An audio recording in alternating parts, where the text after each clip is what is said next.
Welcome to Channel 18 News. I'm Jim Rogers.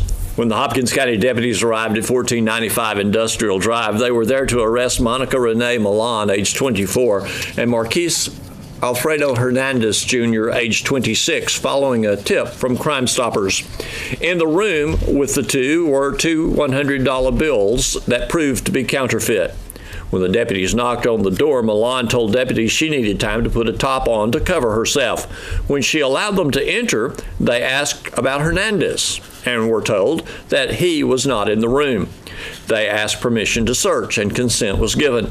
Deputies noted a pile of blankets inside the bottom of a dresser. One deputy pointed a taser at the pile and asked the other to remove the blankets. Hernandez, who is 5 feet 4 inches tall, was curled up under the blanket. Milan was arrested for forgery financial instrument, as was Hernandez, and Hernandez also was arrested on a warrant for possession of a controlled substance, penalty group 1, less than 1 gram. She's being held on a $10,000 bond. He's being held on a $20,000 bond. Due to illness, Cumbie schools will be closed Thursday and Friday. According to Cumbie schools, a large number of students and teachers were unable to attend class due to sickness. The school administration states the building will undergo a thorough cleaning before students return to class on Monday. Wednesday morning, incumbent school board member Jason Dietz filed his application for a place on the Sulphur Springs School Board ballot May 5th. 2 seats will be open on the board this year. Incumbent Kerry Wright is expected to file before the end of the week. Those who wish to file for Sulphur Springs School Board may go to the administration building on Conley Street. Wednesday afternoon, Sarah Gibson, who has lived in Sulphur Springs for 54 years, filed to seek place 2 on the Sulphur Springs City Council. A second-generation business owner, her campaign theme is focusing on the future. Ms. Gibson is no stranger to civic service. She served as a member of the Planning and Zoning Board in the late 90s and was one of the first members of the Downtown Revitalization Board. Her father, Bill C. Watts, served as a city councilman and as mayor of the city of Sulphur Springs during part of his time on the council. She was married to the late Kerry Gibson, a Sulphur Springs native. They were married for 36 years. She has 2 sons, Luke and Jake. Although moving to Sulphur Springs as a young child, she says that as an adult, she chose Sulphur Springs to be her home. She said, "We raised our sons here and had an amazing life here. It's time for me to carve out a new future here, too." Jimmy Lucas filed for place 2 on the Sulphur Springs City Council on the afternoon of the first day to file. A native resident of Sulphur Springs for 54 years, Lucas said choosing his city, or this city, as his home has been a key to his success in life, and it's time for him to give back. If elected, Lucas plans to address the growing challenges facing the community, including road repair, taxation, and business development outside of downtown. Additionally, fire rescue, police services, parks and recreation, and senior citizen services are a top priority for Lucas. Previously, Lucas has said that if elected, he will ensure the citizens that each vote made from his seat will be in the interest of all citizens and all consumers in the city. He said he has no issue or reservation with questioning or going against the grain to guarantee all residents are respected. Oscar Aguilar has also filed. He filed for his seat in place 3. He is the incumbent. Places 1, 2, and 3 are on the May city ballot. Despite the freezing temperature, the January Northeast Texas Beef Improvement Organization, or NetBio, pre-conditioned calf and yearling sale held Wednesday at the Sulphur Springs Livestock Commission attracted a good crowd of buyers and sellers and visitors. Consignors shipped 5,380 head of calves and yearlings to the sale. The 27 buyers of those cattle paid an average of $859.46 per head. Well, good morning here on KSST. It is I, Adam, the reluctant DJ, filling in for Enola, who is under the weather. We've got an interview this morning that we are all excited about. It's the Pilot Club. Don't be confused. They don't fly, I was told this morning already. Beverly, how are you? Oh, I'm good. Thank you. Beverly, let's get this out of the way first and foremost. Again, Pilot Club does not fly. No, we do not. How did the Pilot Club get their name? It's the riverboat captains. It's the pilot wheel of the riverboat, and it's true course. That's the symbol of your organization, if I'm correct, is the pilot wheel, the 8-spoked wheel that they used to steer the ships on the Mississippi? Yes, Very good. Now, are you needing new members at the Pilot Club? always. We would love to have some new members. What might be a good benefit of membership in the Pilot Club? Well, doing good for your community. We do projects all year long, and they're community projects, and we just do good things for our community. If you're interested in doing something for your community, Pilot Club is a great place to join. Now, when I was in 7th grade, I actually tried out for the basketball team in grade school. That was the only year I scored 2 points all year. But you folks have a Hoop Dreams basketball event coming up. Is that right? Yes, Hoop Dreams. This is our 11th year to be doing basketball. Monday night, January 22nd, is our first game night. We play at Sulphur Springs Elementary, the 3rd, 4th campus on Bell Street. It's not just a pilot project, it's a community project. Who all is involved in Hoop Dreams this year? Well, we have our Pilot Club members, and then also the Lions Club. They come out and coach, and we have other community volunteers that come out and they coach the teams.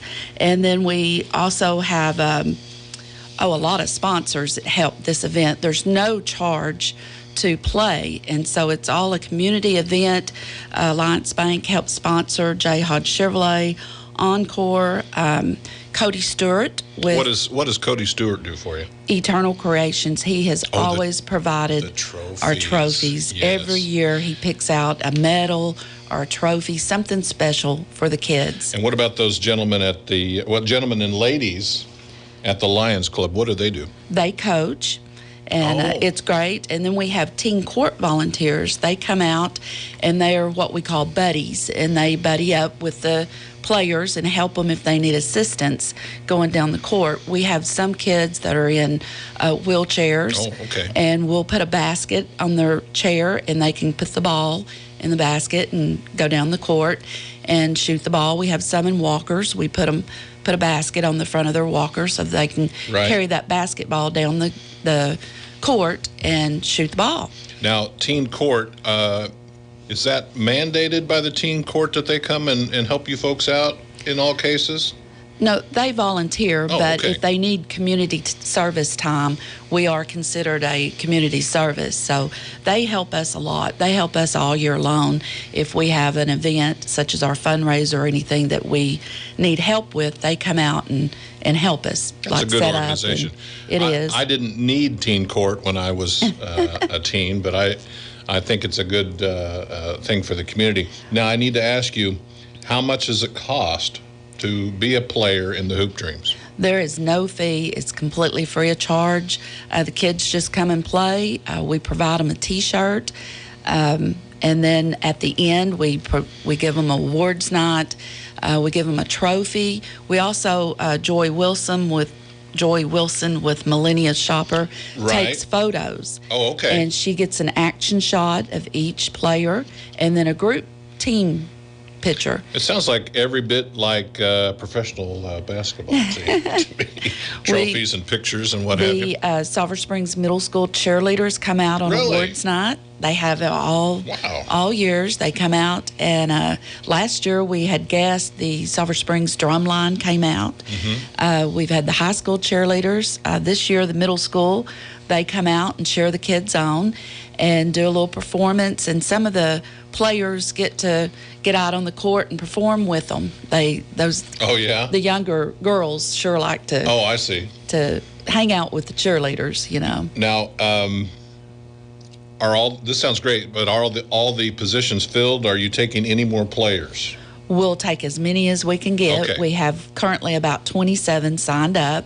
We do 4 teams. We have 2 younger teams and then 2 older teams, and they play each other.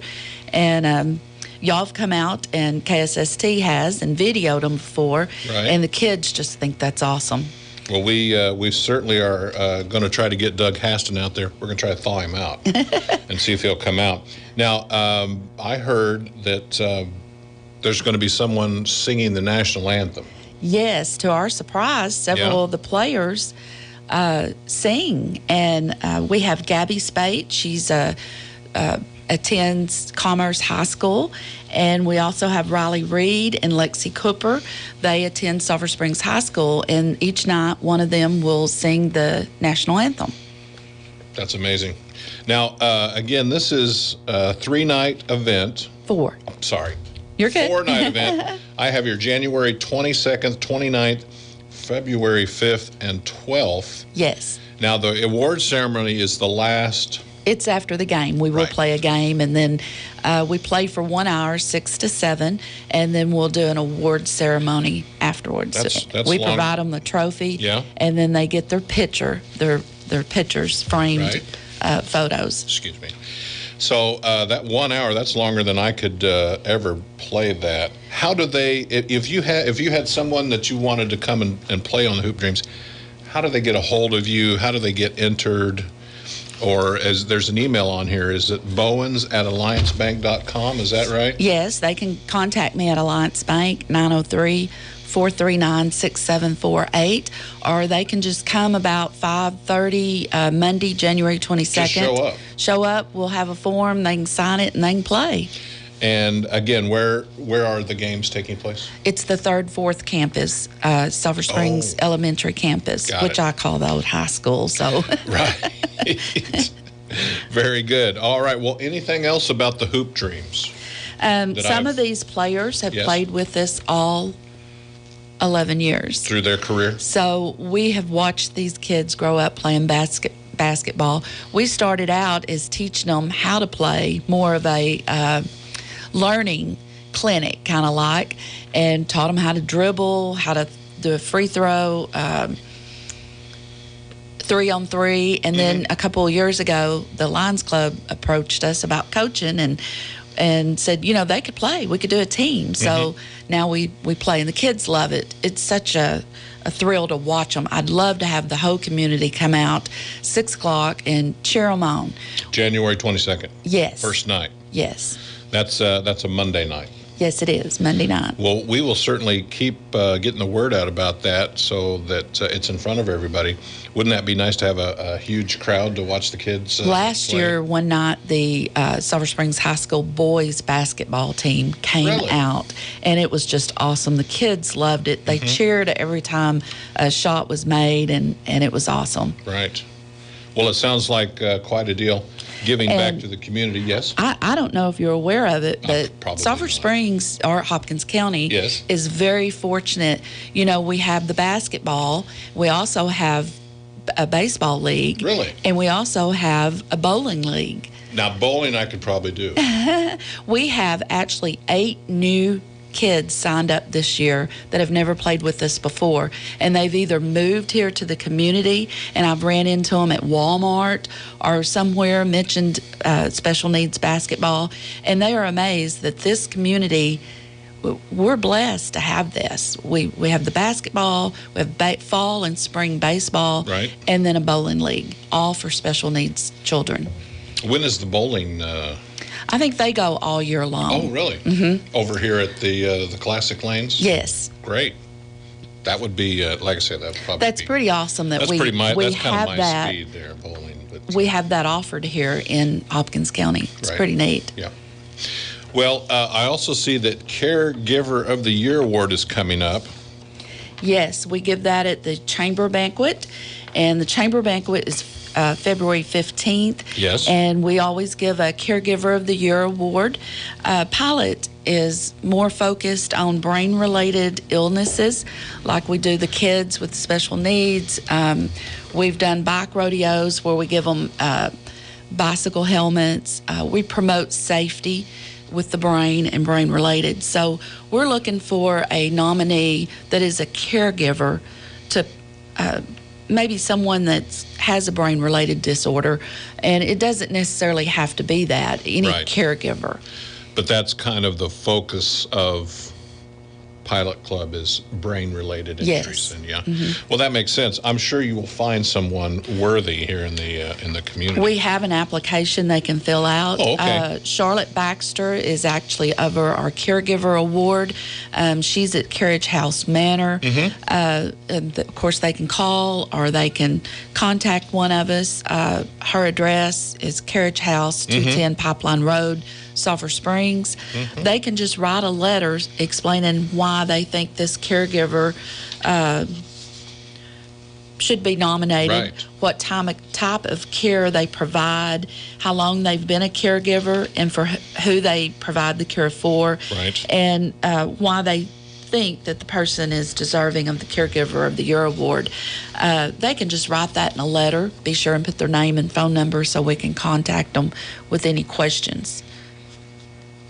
And then again, you give that award out At the chamber. during the banquet. Yes. That's fun. We've done that for probably at least 10 years. I don't know the exact years we've done that, but it's just honoring someone that has provided caregiving. And it's someone that's not paid, that they do it out of their heart. Right. And then I see your big fundraiser is coming up. Yes, we do. April 7th. We do one annual fundraiser a year, and it's our annual fundraiser. So it must be a big one. It helps provide all the projects that we do with Pilot Club. And this year it's Saturday, April 7th at the Sulphur Springs Civic Center. Got it. And we have a special guest coming. This is something new for us. We've done the bike ride in the past. We've started doing guest speakers. This year, we are doing a music and family entertainment. It's a friend of mine, Robert Joe Vandegrift, and he has lived here in Sulphur Springs before. So he's a Sulphur Springite? He is. Right? He's an excellent musician. He does a program, The Cowboy Ain't Dead Yet. He has done this down on the square as a guest one time. It's been a few years ago, but he was down there and did this program. So it's music, entertainment. The tickets are $30, and it includes the meal and entertainment. And you can contact any Pilot member or contact me at Alliance Bank. I'll get you a ticket. It is April the 7th. April 7th. Now, wait, before you go, I see Branson style here. Yes, he has been in Branson. I don't know how many years he moved from here up to Branson, Missouri, and did a program up there for many, many years. He has won so many awards up in Branson and around. I've got a list here: 2014 CMA of Texas Hall of Fame, 2013 Western Music Award, Best Western Male Vocalist, 2013 Cowboy Keeper Award, National Day of the Cowboy, 2012 Wrangler Award. The list goes on. He is a true entertainer. Now, I've looked his site here. It's, if you want to go and get more details on Robert Joe, it's cowboyaintdeadyet.com. Yeah, you've got pictures and videos if you want a little taste of his Branson-style music and family entertainment. How much are tickets to this? $30, and it includes the meal and the entertainment. That's a good deal. And then also we'll be selling chances. We'll have gift baskets that you can buy a raffle for, and we'll be providing a trip for two. You can buy a raffle ticket to be drew for that. So potentially even more entertainment if you win the raffles. Yes. All right. Well, April 7th at 7 p.m., Saturday night. Saturday night, And this is your one fundraiser. It's our one annual fundraiser. So you guys of the year. are pulling out the stopper and having a whopper with that one, I'll bet you. We think it's going to be very entertaining, and we hope we want a big crowd to come out. I'm sure they will.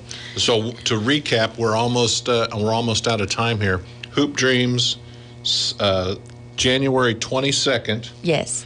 At the 3rd and 4th grade campus, is that right? Yes. And you're still accepting?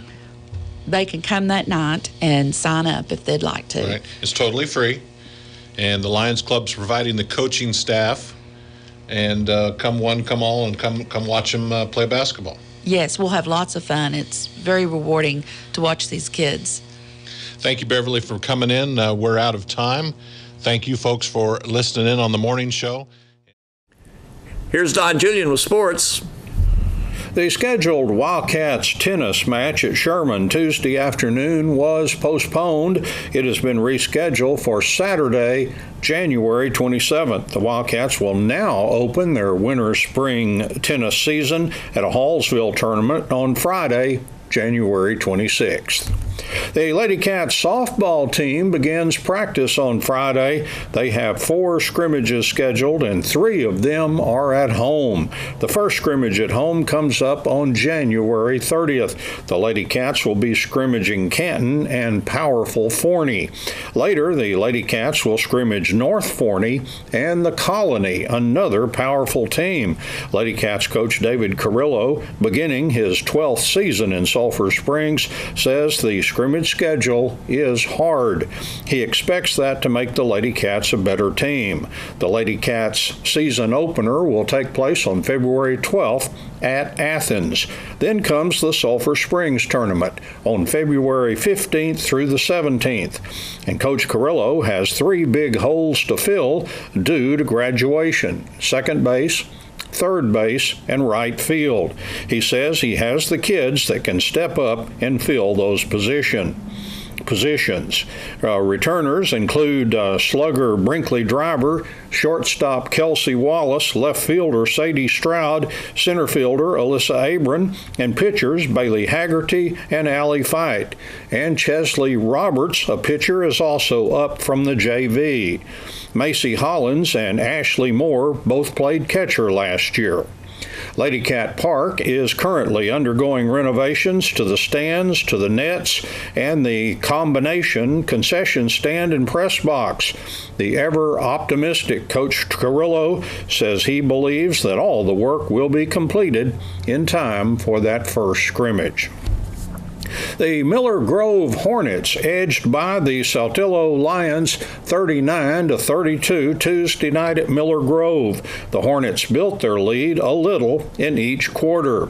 Ch.18 Andre led the Hornets with 18 points. Angelo Alcock scored 8.